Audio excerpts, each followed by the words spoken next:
This is the Messiah Hour with Ari Lewis. Welcome, everybody, to today's episode of the Messiah Hour here on Israel Sports and News Radio. Thank you for joining us. At any time, you can email the program at messiahhour@gmail.com, or you can email the station Israel Sports and News Radio at gmail.com. A lot of concern, as apparently there are forces in Israel that are going to change conversion. What exactly does that mean? What is the Judaism conversion reform? Online to discuss this and other matters is our favorite rabbi from Tzfat, co-author of the book The World of the Ger, Rabbi David Katz. Rabbi, how you doing out there? Hey, Ari, thanks for having me back on as always. Yes, indeed. So talk a bit about this. Apparently, the ultra-Orthodox chief rabbinate, they have the power over conversions, and there's been a lot of people who've converted, and apparently they now say those conversions are no good. Is that correct? Basically, yeah. So how exactly can they do that, or why would they do that? Because conversion is a very difficult process, and it's a process where people are interested in Judaism. They're not anti-Semitic. They actually like us. They like our religion. They want to be a part of it. They go through this process, which could take them several years, so much of their time, energy, effort, and now there are rabbis who say that's no good. Why would they do that? To keep it very simple, because I have no idea what kind of political what do you call it, what do you call that, backroom deals? Yeah, the background area or baggage, maybe? Whatever shady stuff's going on, I don't even want to know. You're not going to figure it out. It's not worth it. So whatever we say is actually not true today, but pretending that it's true, where it should be true, if it were true. Shas is your ultra-Orthodox party members of the coalition of the government of Israel. And this is already where it gets corrupt. Everything I say is not true from here on out. As they say, Bibi got bought out by the Haredim. Once you say that, who knows? But what we're being told, and what is a little bit true at least, is that Shas, everybody, every group, every part of the coalition gets a portfolio, right? And Shas wanted, I don't know if it's called conversion, whatever. I don't know which exact thing it's under the conversions. I have to check. I never thought to look into it. But whatever it's worth, Shas is in control of conversions. And they removed the conversion. I guess, again, this all changes so fast. I'm not sure what actually went through and all these things. It's been, they've been teetering back and forth in the news. The point is that the local Beit Din of local cities in Israel were given rights to make conversions. Again, I don't know when that bill got pushed, because I know they've gone back and forth with the referendum and these things. But every city, let's say effectively, was in control of making conversions, and Shas removed that and put it back in the power of the I guess I don't know what you call these words, but the chief rabbinate of Israel. I don't know how exactly conversions are done. I just know that the government, the main high authority, is back in control. There are so many little semantics and details, and it gets beyond political. That's why there's no point even looking into it. It's only politics. There's no emes to it whatsoever. That's why it's a bit frustrating. That's why we're doing the show. But the progressive liberal side of basically the Jewish home, again, even that is shady to even say. Who knows what the thing is? But they wanted it to go to, let's say, if I'm in Tzfat, Rav Shmuel Eliyahu in whatever Beit Din is in Tzfat could effectively do your conversion if you wanted to convert. These things it's just ridiculous. It's a disgusting situation. Why they're doing it? They want to control. They're going to say that, the Beit Din in Tzfat is not Jewish enough for us, as if they are the true Jews.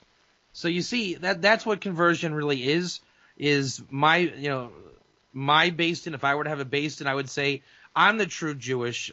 I know what true Judaism is. The other Beit Din, they don't know what true Jews are. They're a bunch of shkatzim. They're not true Jews. I mean, this is where you get in every evil of just ego and politics, and it's a shame that it's coming down to this. And there's a lot of people caught in the crossfires. They just want to be Jews, like you said, or be good to Israel. Whatever it is, there are a lot of Russians have quasi-conversions going. There's implications of Aliyah coming abroad. It affects the whole world. It really affects everything. There's a lot of people that need their status updated or changed or validated, verified, all these things, and with the table tennis game back and forth, moving it around, because the new election, the new government, I guess, nixed what they had going, but it wasn't even going for that long. So to get dates right and things like that, it's kind of irrelevant. The point is there was a hostile takeover of the conversion back to the Rabbinical High Court.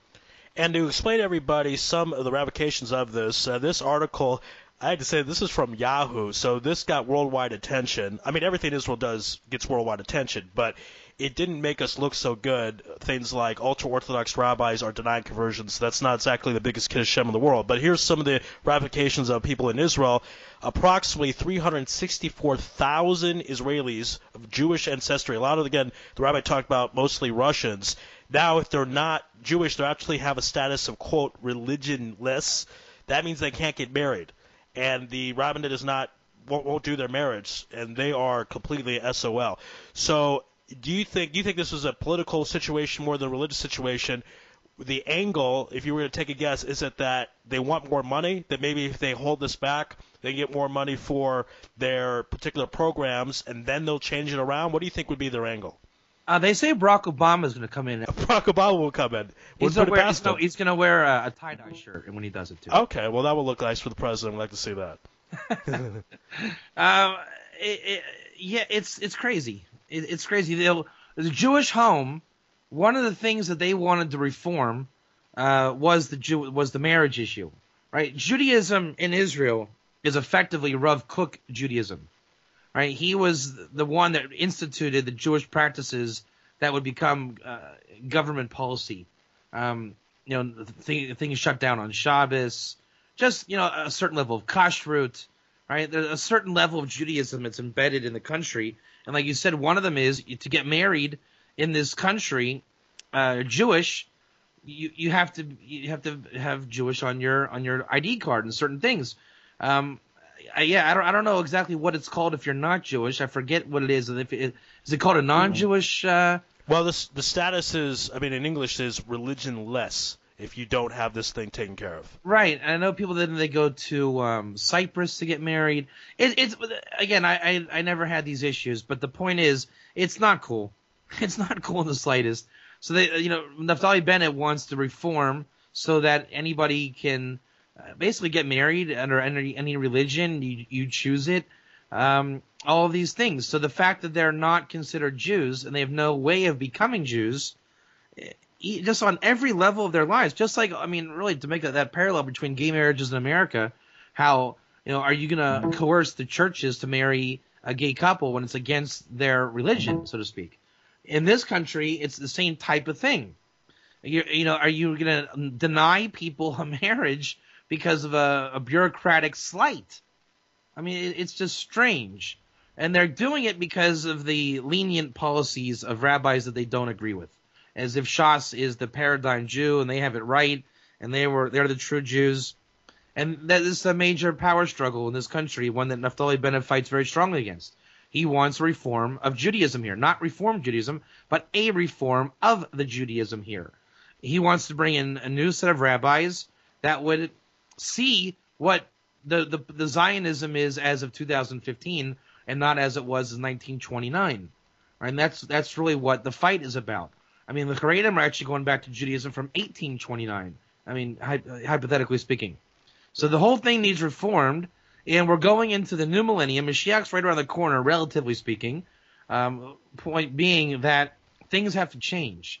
There's a midrash that we know that in the end of days we're not going to accept converts. Wouldn't it be ironic if this is the avenue that God brings that idea into fruition?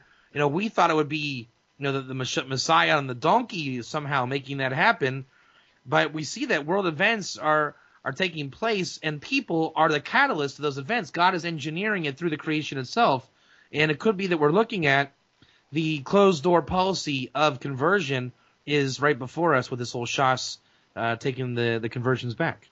But the danger would be that if the conversions are not going to be accepted after Mashiach comes, and now all these conversions are not going to be accepted, Mashiach comes right now, then they're stuck, right? Unless we find out that they were really Jewish all along. But there's the dangerous aspect of that scenario, correct?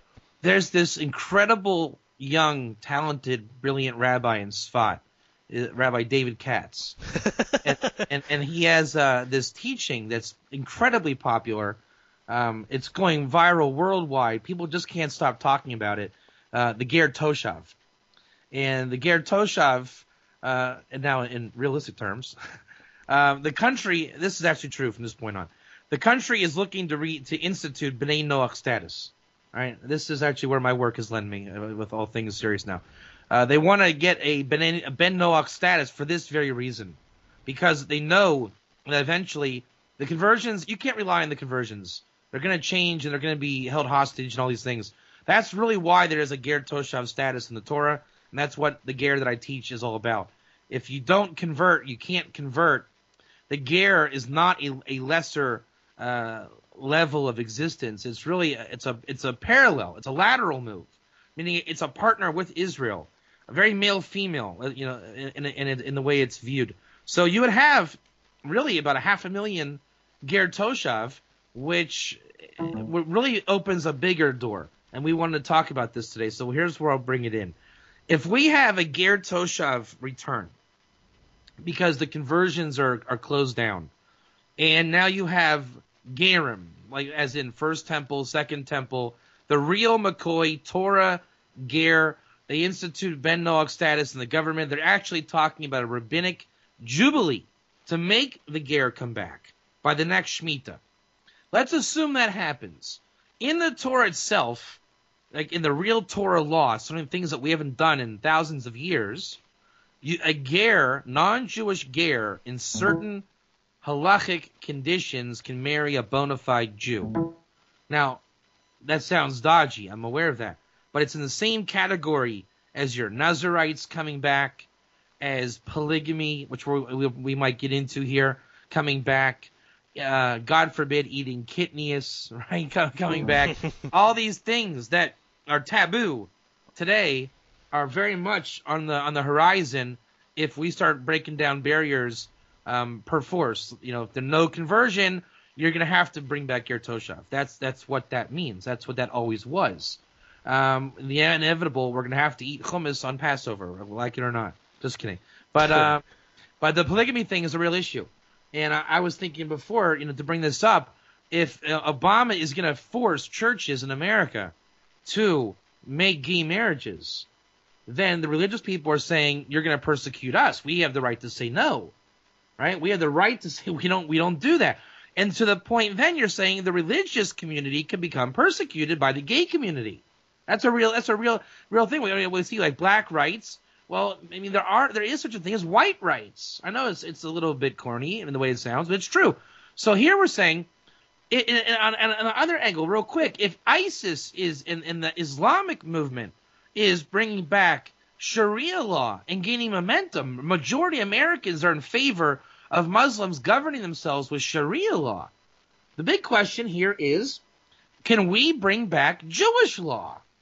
Is that possible? Can we have polygamy, multiple wives, and plagish concubines part of the Jewish fabric once again? Those questions are going to be answered sooner than later. Again, this is the Messiah Hour here on Israel Sports and News Radio, and the rabbi, despite his humility, is very young and talented, and he is on the spot. He is leading a worldwide movement with this World of the Ger book that he's written.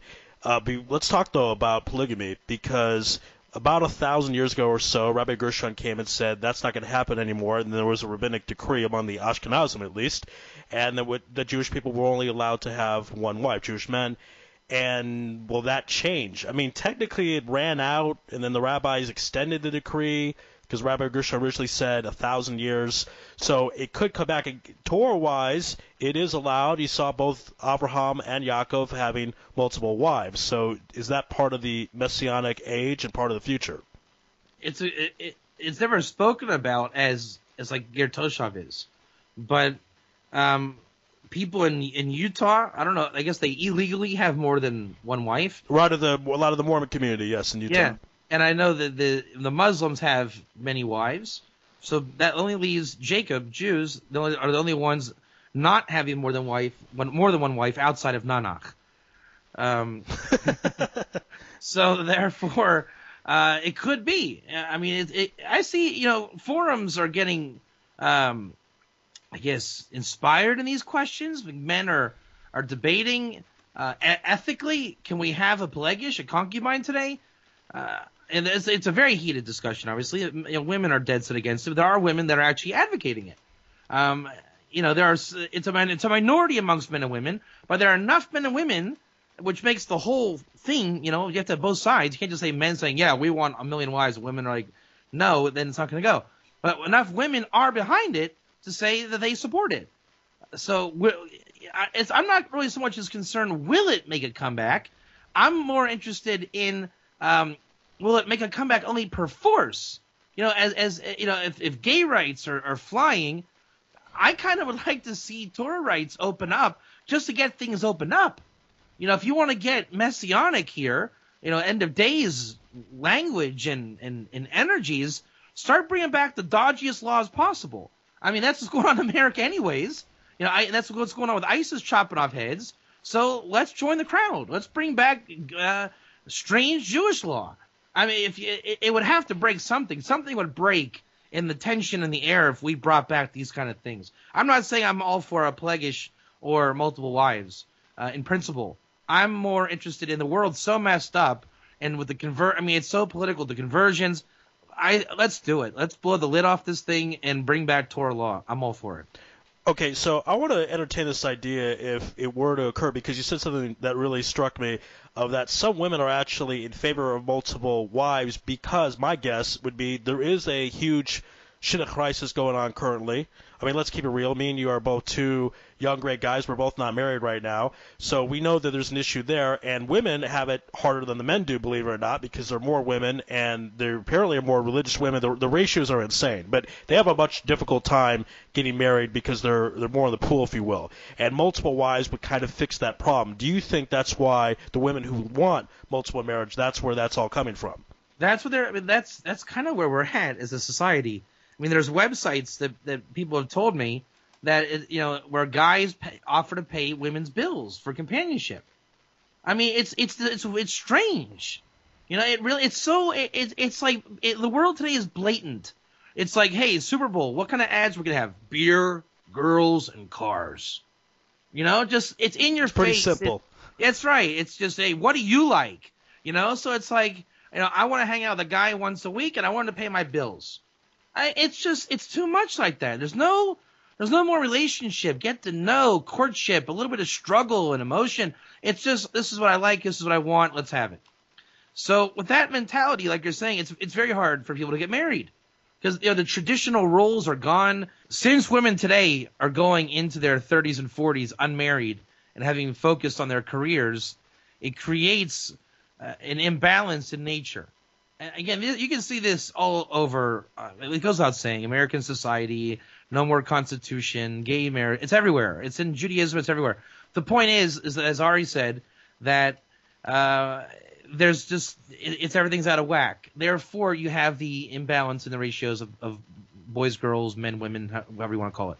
Thus, the agenda of polygamy is: I am a 40-year-old woman. I've got my career. I'm never been with a man in any way. Whatever her story is going to be, right? The idea is this guy now, he's, 50. His wife has issues. Maybe she's seriously ill. Whatever the story is. The idea is now he likes this girl, this young woman. Again, I don't advocate this. But the point is, she's unmarriageable under the terms of a guy who's never been married. He'll start a family and let's have a lawn and a lawnmower in the backyard. All right, not going to happen for whatever reason. She now becomes the concubine to this guy. That's the thinking. Again, I don't like this, but that is one of the thoughts coming into this. Basically, long story short, unmarriageable women becoming a suitable concubine to a man. For whatever man reason he wants to justify that, he would justify that. Okay, and then now tie this in to talk about the Ger Toshav, how this would all work. I mean, do you see a situation maybe where, let's say a man has a Ger Toshav as a wife, you're saying that could be allowed, and maybe you would have multiple wives, like a quote-unquote Jewish wife and a Ger Toshav wife. I mean, we saw Abraham having multiple wives, where Sarah was his Jewish wife, if you will, and then Hagar was the concubine. Do you see a scenario like that in the future? I mean, yeah, that's like the whole Caleb thing. Everybody asks if Caleb was a Jew or not. This is like real Torah wisdom about, what it's called B'nai Banav. If I take a woman illegally, meaning not with a proper ketubah, we run off together or get pregnant, I never properly married her, that kid would now belong to her father.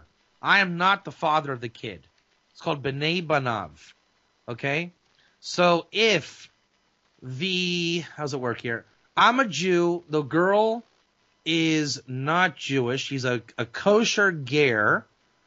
Now the kid goes to the father of the woman, and then it's my Jewish ability to make gerim, God-fearing non-Jews in the world, for mostly to remove idolatry and build up the Jewish people. Because the idea is that a ger is a natural friend of Israel. So biblically, the tribe of Judah was really accustomed to making these relationships. Back then, those people were making the nation Israel. They were really involved in the soul. They knew what they were doing. Today, we wouldn't know what we're doing. If you lust for a ger woman, then you produce the wayward child that's killed. Just like Lot with his daughters, it's not done. If it's going to be done, there can be no lust whatsoever. Now, it's disgusting. I know that. But the point is, it was done in the Torah, and the Torah asks, if it is done, it can only be done in righteousness. Obviously, lust coming into these forbidden relationships, it produces the worst evil that the world knows. That's why we just don't do it. Why don't you have many wives? Because it's not the thing to do. It's not something you want to do for fun. These are laws that exist for the maintaining of the universe. Should it come down to that, okay? To arrive to a King David, the tribe of Judah had a wisdom of how to do, the Ruth and the Bathsheba, all these crazy Tamar and Judah, all these crazy things. They knew what they were doing. We don't know what we're doing, but on the other hand, we are very equipped to making a ger toshav should the government make this jubilee happen. Even though it's a sham, because you don't need the jubilee, a rabbinic one, and all the more so a real jubilee would really open it up on a real level. I mean, that's already redemption at that point. So you're playing with real messianic cards here. If you bring back ger toshav, you are doing Jurassic Park. You are cloning a dinosaur, literally. I mean, you're bringing back consciousness of the Torah from, thousands of years ago. And don't think that's not real. It's very real.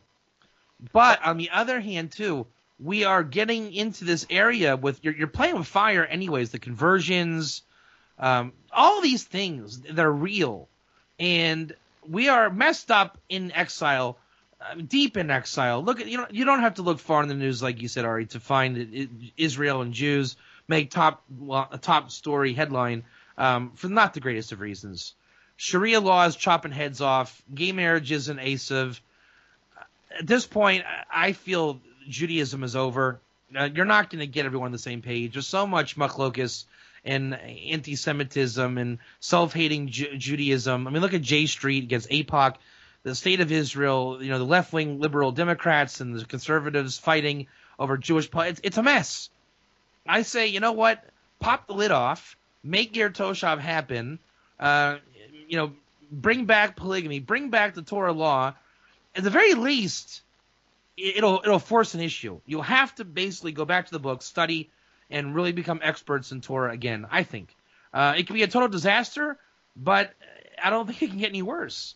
I think we should just embrace the redemption, blow the lid off of exile, be Jews in the land, get the books open, and pray to God, trust in God, and come out of exile, whatever we can do to make that happen. Yeah, there's less risk when you're in a bad situation, so that's one way to put it. This is the Messiah Hour here at Israel Sports and News Radio. My guest is Rabbi David Katz, co-author of the book The World of the Ger. We're discussing the decision by some ultra-Orthodox rabbis to go back on conversions, not count them, and also potential polygamy. Would that be allowed? Is that one way we can kind of bring Mashiach closer, ironically as that sounds? I want to know if you could talk a little bit more, Rabbi, about the dangers of using something which may be Torah allowed but not Torah so endorsed.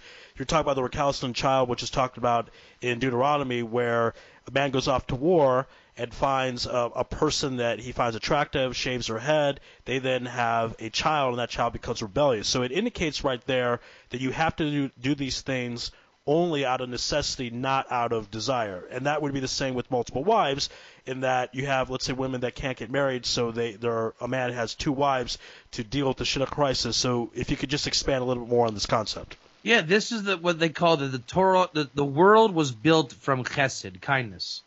And the reason why the Zohar says a Jewish man would marry a non-Jewish woman, when it's allowed. Obviously, if she's an idolater, it doesn't happen.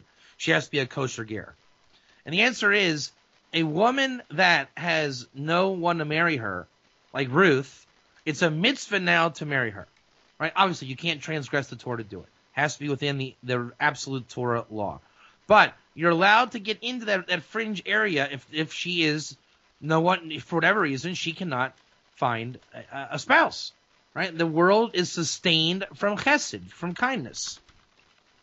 King David's soul, the Mashiach, comes from these back way, again, I forget what you call it, backroom deals, whatever it's called, but back alley ways. You know, all these weird things, paraduma, the red heifer, gerim, just all the weird things in Torah, the Levirate marriage. That's how the soul of Mashiach comes into this world. And we are, as a people, the more non-liberal we come, the more, I wouldn't call it considered, the more strict, machmir, just kind of boring and by the book, meat potatoes, no creativity, it makes a very large mainstream Judaism. And the world has sunken into an exile that requires redemption as the answer to our problems. I mean, kitnius is one of them. I know it's kind of silly, but it's to the point where people want to eat kitnius, and I think that it's ruining people's joy of the holidays. Whether you agree with that or not, this is how people feel.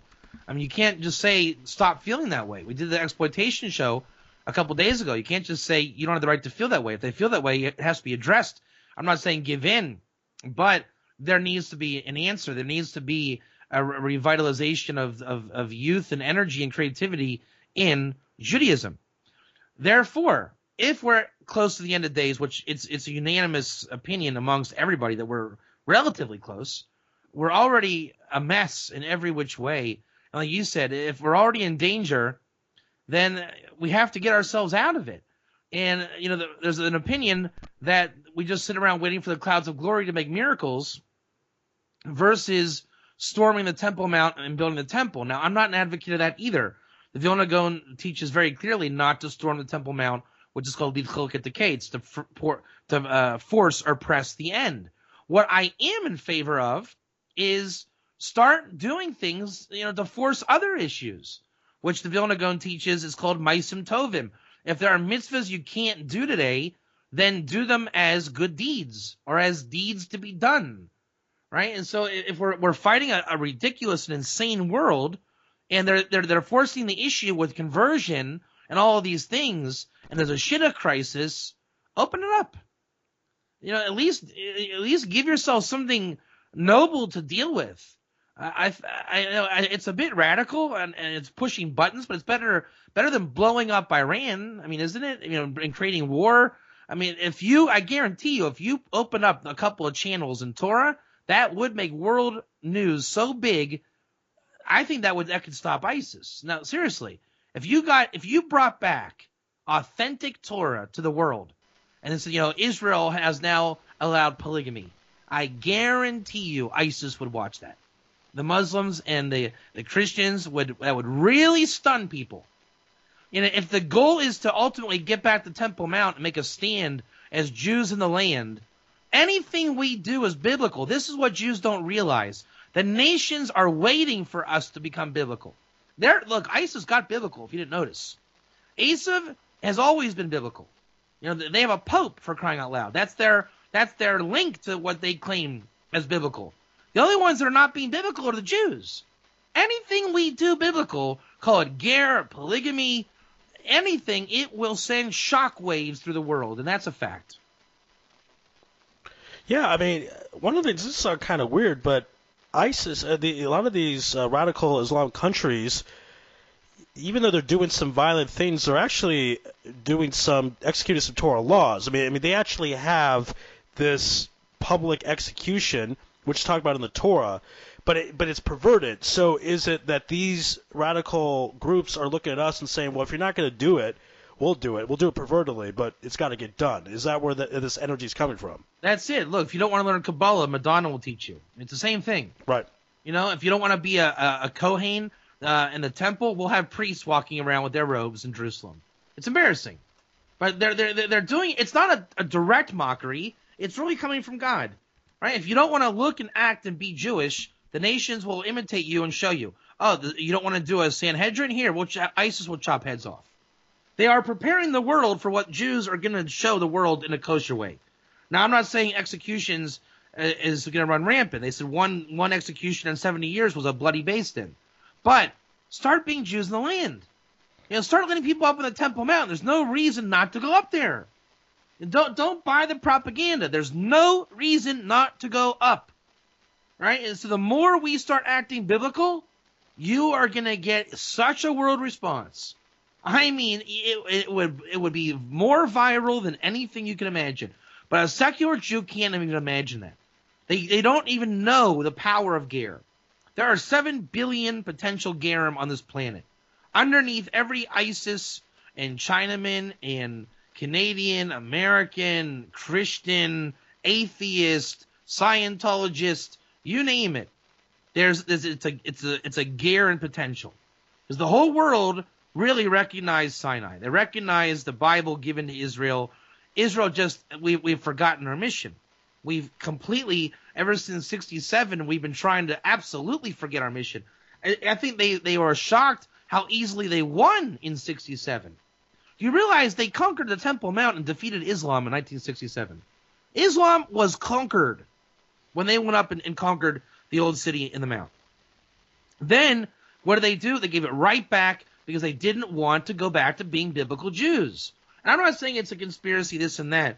It's complicated, just like it was before then, and just like it is now it's complicated. You're asking Jews to get biblical, and there's no consensus of how to do it. There's no halacha of what is a biblical Jew. And here's the surprise: there's never going to be. That's not how biblical Judaism works.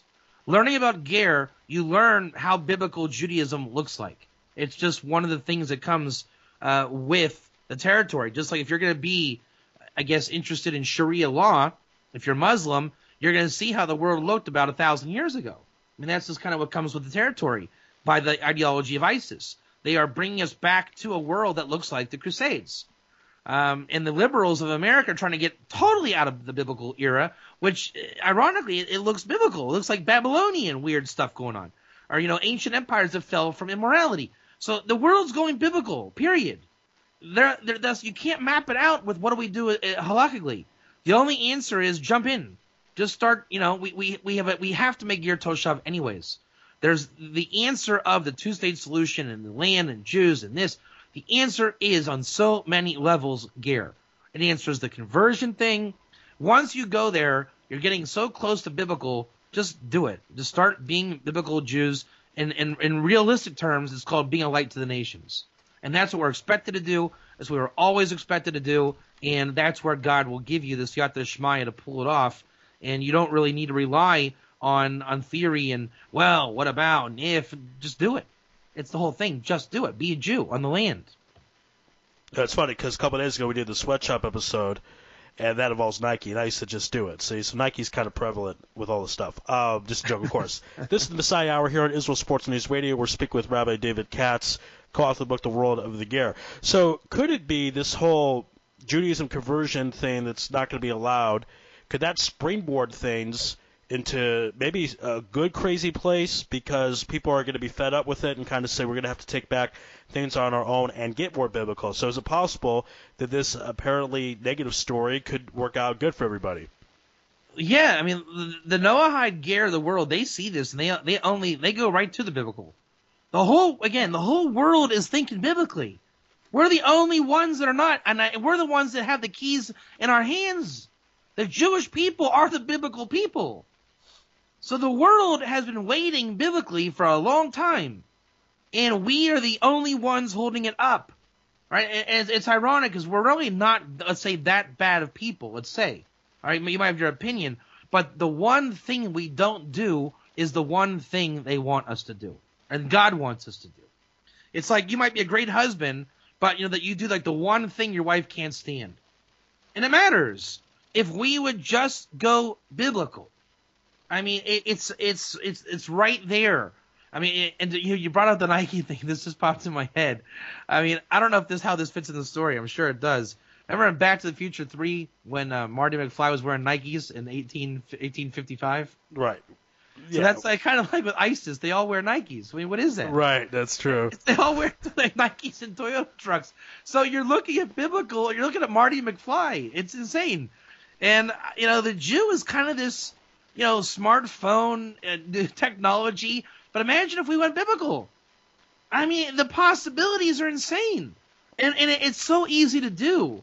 Once we start doing things, letting go of, again, I'm not an advocate of polygamy. I'm not. But I am saying let's let the lid off. And if you do that, man, the world would go nuts. And I think not in a good way or a bad way, just biblically nuts. I think it would be such a light that Israel started becoming biblical. I mean, there's no thought like it that exists, because we have been so not biblical for so long. The world's so sensitive and ready for it.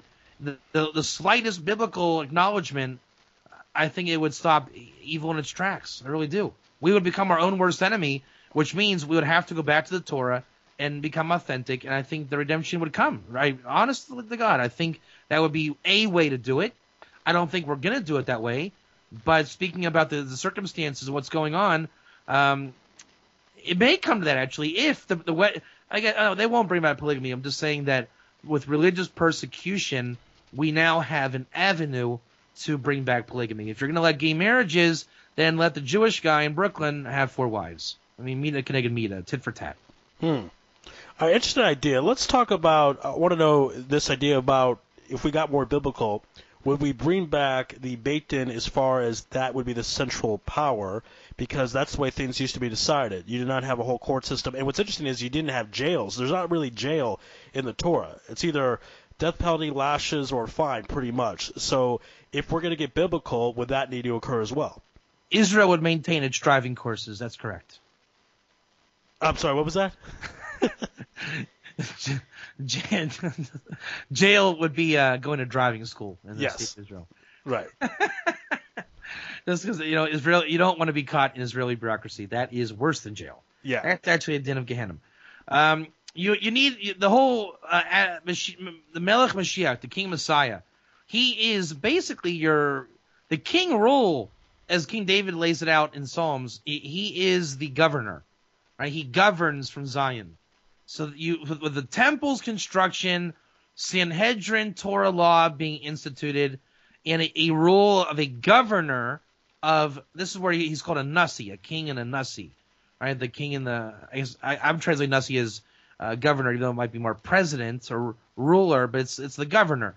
That Torah law would be administered all throughout the world.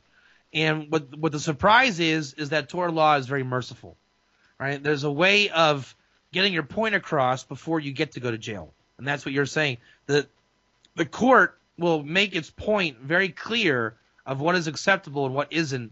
And it's never been pulled off before because of corruption. But righteousness will come from the earth. It's a verse. So in the end of days, when the world acknowledges God and everyone's been refined and repaired, you'll realize the Torah is not your enemy. And if you do a sin or whatever it is, going to the temple is a merit. It's not like what we were told it is. I mean, bringing an animal's offering is not some kind of pagan slaughter. It's actually a barbecue. I mean, you're going to the temple and you're eating and drinking with the Kohanim and having a meal. and the godliness is so there. It's a godly experience. It's a reason to come to the temple to see God in motion. Just the spirit within the temple. All the shefa bounty of the world is there. So Torah law becomes part of a good society. I just don't, for whatever reason, we weren't on the level to see it in good terms. In the second temple, it was just the whole thing was wrong. In the first temple, there was too much idolatry. They wanted to associate idolatry with the goodness of the world. Now, with Christianity and Islam removing a level of idolatry enough that if the world goes ger, I think now the world would actually appreciate and embrace a real Torah society led by the temple on Zion with whatever form Mashiach comes, meaning clouds of glory, donkey, whatever metaphor you want to use. But let's just say the man would fit, whatever, how it comes about. The world's ready for such a biblical reality. All right, last question I have for you, Rabbi. Can this biblical reality occur before Mashiach comes, or basically will that hasten Mashiach to come? Talk a bit about your order of activities and order of events. Nobody knows. I mean, maybe we can. I mean, I'm just thinking about this now. Maybe Gog v'Magog, Armageddon in the kind of Christian literature, but the final end of days and the prophets. Maybe all it is, when you see the prophets, don't you think biblical? You know, the wrath of God and da-da-da-dee. Maybe the whole thing is just getting biblical. Maybe that's the entire thing. Going from exile mentality of bureaucracy Judaism and bureaucracy Christianity and bureaucracy Islam to biblical Islam and Christianity and Judaism, to then the Jews will then take their role and bring back ger, and then you'll just have a unified biblical Torah Judaism, as Christianity and Islam would be swallowed by realizing that they are just a backside mirror image of what it is on the good side, which is the ger, the universal message, all the things that we appreciate. Much like a rocket ship going up, and it loses its fuel tanks. Eventually, the Torah will be the flagship, and perhaps the Gog and Magog war is just that, just blasting off into biblical reality. Could be, and maybe that would be good for everyone, as opposed to this scary, literal explanation or expression of a massive world war and 75% of people dying, etc. But we'll discuss that more at another time. Again, this has been another episode of the Messiah Hour here on Israel Sports and News Radio. My guest has been Rabbi David Katz, co-author of the book The World of the Ger. That book can be found at geragera.com. You can also go to Solmazal at solmazal.com, and the rabbi can tell you what your name means and how it can help you, and get in touch with your mazal. Rabbi, thank you for being on the program today. Great job as always. Just do it, Ari. Just do it indeed. Everyone out there listening, thank you so much. If you'd like to make a financial contribution to the show, you can do so through my PayPal, IsraelSportsRadio@yahoo.com. Again, IsraelSportsRadio@yahoo.com. Thank you, everyone, for listening. This has been another episode of the Messiah Hour here on Israel Sports and News Radio.